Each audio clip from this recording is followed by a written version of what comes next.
If you factor in that's just the cost of leads, well, this isn't just a lead company. This is way more than this. This is a consulting firm that helps you sharpen your steel so that that point is going to be able to go through the air quicker and get you to the target that you want to get to. And you're not doing it alone. You have the full support of Arturo Johnson and his staff, including you, Jack, and everyone. It's that feeling of knowing that you're not, going through the forest alone, and that there's a path to follow. And if you get off the path, you can reach out and get you back on path. You can't put a price on that. Hey everyone, welcome into the program. Thanks so much for tuning in. As always, we've got another heavy hitter with us today, my buddy Tim, and we're going to have a great conversation about what his experience has been so far with AJC. In order to sell more life insurance, you need an automated, predictable system that works. All right, Tim, hey, welcome into the program, buddy. Good to see you again. Long time no see. Yeah, Earl, good to see you. Thanks for having me. Man, well, most people don't know. We just spent the last couple of days together over the weekend here and had a really good time in Nashville. It was my first trip to Nashville. So it was great to be with you and a lot of the other top tier clients that we have down in Nashville with Arturo and some of the other teams. So it's good to be able to do this with you right now and just kind of get your skinny on some things. But Tim, tell me when did you actually get started in life insurance? When did this whole journey begin for you? Well, my Lord, I tried my hand at life insurance when I was in my late 20s. That did not go well. Oh, wow. I worked as a captive agent for a brief period of time, sort of recruited by my wife's best friend's husband, who worked for a company that shall remain nameless so that we could talk. And there was no real mentorship. When he would bring me in and supposedly train me, he'd talk about Giants football. And as I look back on this, I realized there was really no direction given. So I never actually left my job in the hospitality industry and never gave it 100%. So half of this is on me, half is on him, but I'll lay the majority of that at my own feet. Okay. Man, well, through all the time that you've been in the industry, kind of tell us what you were going through, like before you even came to know AJC, and maybe what brought you to AJC. What were the challenges you were facing at the time? Well, actually, what got me back into the insurance industry was our pandemic. Having run hotels before, it became exceedingly difficult having, I'm a general manager, and now all of the room attendants really are not willing to come in because of the panic that we were all in. Cleaning toilets and making beds really wasn't what I was, going to college and wanting to run hotels for. Sure. Certainly did it for a long period of time, and then felt perhaps my own health was at danger. Took a step back and realized there's got to be a different way to not only make a living, but to have my life mean more. Where I was giving people a good weekend or a good week on business, the impact that I was giving them as far as their life and my own was not great. And that's why I like life insurance, because you could truly change people's lives. Oh, absolutely. Absolutely. Well, what brought you into the ecosystem of Arturo Johnson Consulting? How did that come about? Strangely enough, I've never seen an ad on Facebook or any place else for AJC. I was referred by my upline because I was just, wanting a better way. I was sick and tired of purchasing leads that were either used or older. And look, we all are looking for a new lead, if you will, but I wanted more than just that. I wanted to be able to have something that my name is out there on social media, and I don't have the technical proficiency to take care of that. So I knew that learning that whole skill set of, funnels and all that is really not in my skill set. And so when my upline, my buddy now, Joe, told me about AJC, I guess my introduction into AJC was a little bit different than most in that it was a direct referral. Yeah. What is your experience been like over the past couple of weeks, especially coming off of this kind of business retreat that we did? What has kind of been your experience or understanding or impression of Arturo Johnson Consulting? Well, it's funny, Earl. I'm going to go back just a little bit. Go ahead. In the beginning, we're all businessmen and women, and we're expecting to see immediate ROI. And when I didn't see that, I was starting to, second guess myself. Mm-hmm. And what I've found in my life is that I do have a tendency to want immediate gratification. And I'll give you an example. Playing the guitar and learning it, I said to the guy teaching me, I'm not going to do scales. I want to learn chords. And I skipped over that whole progression. And to this day, I can't do a lick. I can only play Wow. chords. And so I know that about myself, right? That I have a tendency to jump ship before the miracle happens, so to speak. And I'm so glad I stuck with it, because literally, recently, in the past month and a half, I've seen the progress really explode exponentially, where now my ROA is certainly positive. But beyond just that, this is not about leads. This is a culture. This is a support system.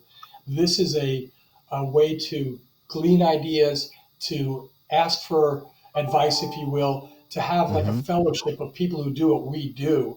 And Yeah. what I did not expect, Earl, and that what I found on our business trip, our seminar, is there's a whole nother level of caring for our success that I did not anticipate. Mm. And that's the big aha moment.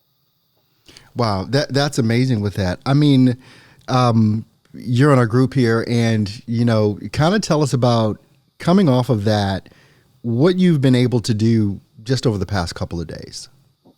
Well, I've had some streaks in my career, because I went back to life insurance, what was it, December 2 years ago? Okay. And I was working for a captive agency. And then just recently, past November, I am now working for an IMO. And so my streaks, I've had pretty good streaks, but I've never gone 6 for 6. And right after this seminar, I went 6 for 6. And it was a direct result of the input from the people that were at the seminar. Arturo himself, you, Errol, Jack, and of course, the great fellows there that and I'm sure if there were some gals there as well, they would have had some great advice, but it just happened to be Mm-hmm. some guys there. Yeah. And really, it was quite simple. Use the ratio of mouth to ears, listen more than you talk. And I Mm. was doing the opposite, right? I was trying to make it all about me, and it's not, it's about them. And then, frankly, work, put the effort in. Imagine Also, that. if you want to know where you want to get to, you have to sort of reverse engineer your numbers. Yeah, it's amazing with that. Arturo and I and the gang have been talking over the past couple of days since the event, and so many people want to make this about leads, right? They want to make it about a lead source or whatever. Which obviously we need leads, because if you don't have leads, you don't have a business. Frankly. But what was your the biggest epiphany for you, understanding that it's not leads? What was about you that you felt had to change in order for you to start seeing what you've been seeing just over the past couple of days since then? I think it's three things. Number one, Mm-hmm. I always felt I worked hard. Work ethic is something that I don't lack, but I Mm-hmm. wasn't working smart. I wasn't working efficiently. So that's one. Two, I was very transactional. I wanted to sell instead of help. There's a big difference there, right? So I was making it about, okay, this is this plus this equals this. And it doesn't work that way. I'm sure a lot of agents focus more on the client's why than I was, but that was my big thing. I really have to make this about why are they doing this? And Yeah. also, in doing those first two parts, it made me relax and be less entertaining, if you will, Mm-hmm. and making it less, let me lead the show and let's have a conversation. And asking pointed questions that I wasn't doing before. And I still have, God, eons to go before I get to the point where I'm asking pointed questions with the right tonality at the right time. But I'll get there. Yeah, most definitely you will. And I think for many of us in business, we do have these aha moments where we realize there's something about ourselves, right, that we need to really take a look at, and to be able to even get to that next level. When you talk about some things being transactional, it's almost like, in our industry, right, the big thing is leads. Where are you getting your leads? And tell me, how your leads are working. And maybe I need to switch this lead vendor and that lead vendor. And it's but there's this thing about us as human beings that we always want to look externally, right? That's the problem. You're shaking your head. Go ahead. Talk, man. Talk. Listen, there's no golden lead. And even if you have the best lead in the world, it doesn't mean you're going to be able to close them. as we all know in this industry, there are some slam dunks that they're going to close no matter what. You could be on your first day and they're going to buy life insurance, right? Yeah. It's the ones that, it's those other three categories, right? It's the ones that are on the fence that we need to close. And then the ones that weren't even thinking about it. If we could get one or two of those, then we've done the job. But here's what it really comes down to: belief, hard work, intentionality. And if your intention is just to sell and not try to help, that's going to impact the way you feel about your process and yourself. And it's going to translate to the client. If you come from a good place, and this has been a struggle for me, to have to take a step back, maybe even two, to take a step forward, to realize, wait a minute, I'm just trying to sell life insurance here. And that's not the way to do it. It's counterintuitive, but you almost have to not care about necessarily making the sale as helping this person. And if you can get there, you can get to that mindset. And I'm not there yet, but I've made some strides just recently, obviously, since the seminar.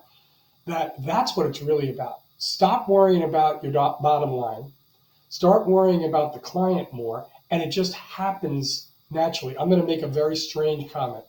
But remember when we were in high school and you had a girlfriend or a boyfriend, everyone wanted to date you, right? And it's because you're relaxed and easy and you're not pushing too hard, right? The same is true here. If you are pushing so hard, they could sense that you're out for yourself and not them. Yeah. You have to make it about them.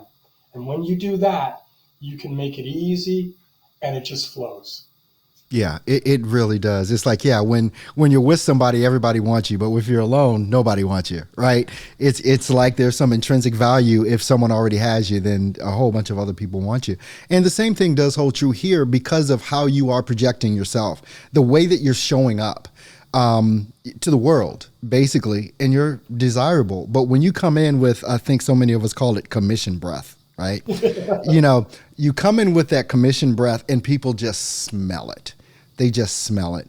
But when you are actually there, like you said so poignantly, to be there for that individual and just to be there to help them, they can sense that as well. The only breath mint that takes commission breath away is you taking care of them before you take care of yourself. Absolutely. Absolutely. I mean, so many, epiphanies came out of us spending that time together over last week. But, you've been in the program for how long now? Since the very last few days of December last. Okay. So and we're talking about 5 months in, I guess, really. What do you think the amount of premium you've written has been in that 5 months, if you had to guess? 34K. 34K. And you're seeing better results now than you were seeing before. Because let's just be honest, you were even on the way out the door, right? Oh, yeah. With that, tell that side of it and how that switch came about. So here's exactly what it came down. I'm a numbers guy, right? I don't sell from emotion. I sell from logic, right? And the same thing is the way I sort of run my business. I wasn't seeing the ROI. And of course, I wasn't looking at my ability to close as much as, well, wait a minute, this just isn't working, right?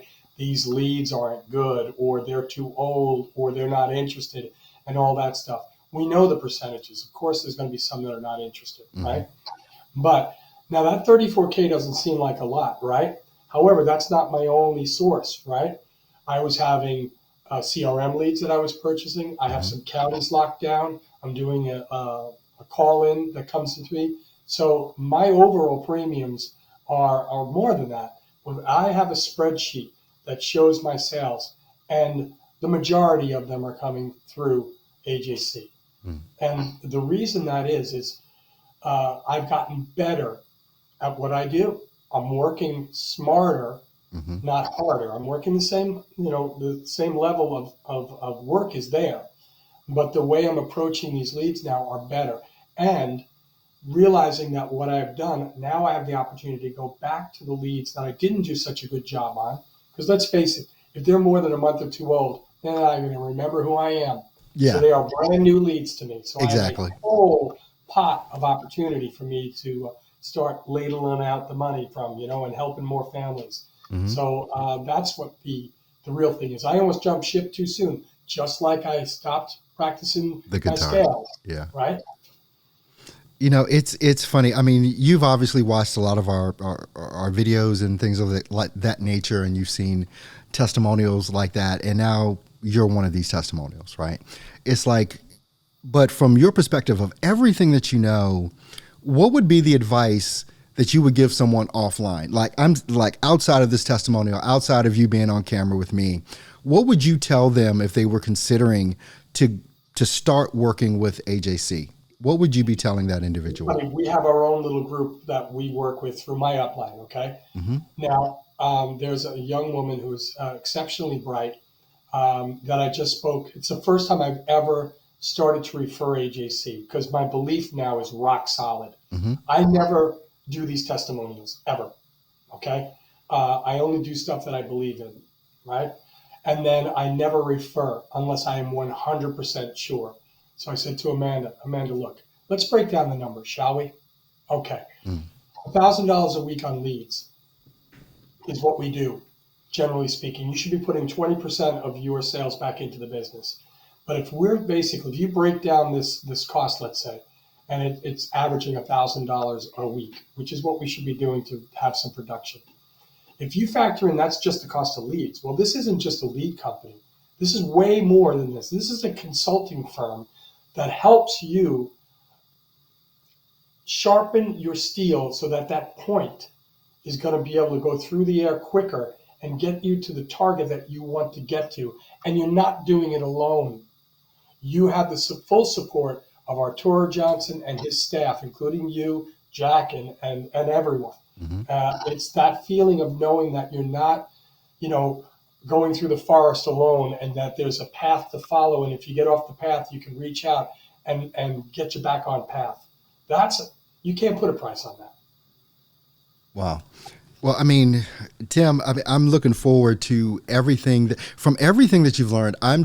All of us over here at AJC are really excited about seeing your path and your growth and what you're going to be able to do, because you left out of that conference and you were rock solid focused. You executed on what you learned there, which is the biggest part of any business, is you've got to execute. It's one thing to watch YouTube videos and even to go to conferences, but if you don't execute, nothing's going to happen. So kudos to you, my friend, just for executing on that. And I just want to thank you for spending this time with us here today and just, letting folks know about your journey with AJC and what it is that you're doing now. And we're looking for nothing but great things to come from you, man. So I definitely appreciate you being with us here, with us here today, Tim. I'll tell you, Earl, it's only the beginning. It's onward and upward. And I just thanked my friend Joe, who referred me to this great consulting firm. I'm blessed, and thank you very much for having me today. You're more than welcome. And to you, the viewer, make sure that you check the links in the description. We've got some free information there for you. We've got a Facebook group there for you so that you can start getting some information about what it is that we do here, even above and beyond the great explanation that Tim just gave. So I just want to thank you for being here with us today. Make sure if you have not subscribed to the channel that you do that, and we'll see you on the next video. You take care.